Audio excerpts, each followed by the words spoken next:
Hey guys, and welcome back to this channel. In this video, I'll be showing you guys how you can sell items on Roblox. So you can sell it from your inventory. I don't really have anything that I can sell on my inventory. So just select the one that you want to sell, and under these three lines, there should be like sell item, but I don't really have anything to sell, so I can't, unfortunately.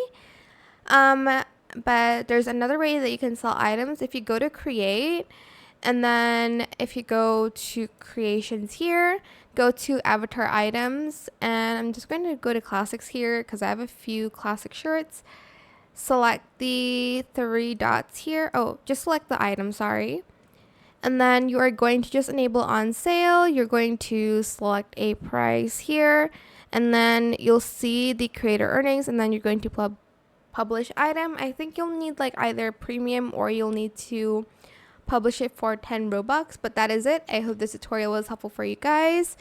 Don't forget to like, comment, share, and also subscribe to this channel if you haven't done that already. If you have any more questions about this video, just leave it in the comment section down below. I will try my best to answer them all for you guys, and if you found this video helpful, please click the thanks button as well. That is it. Thank you so much for watching. Bye.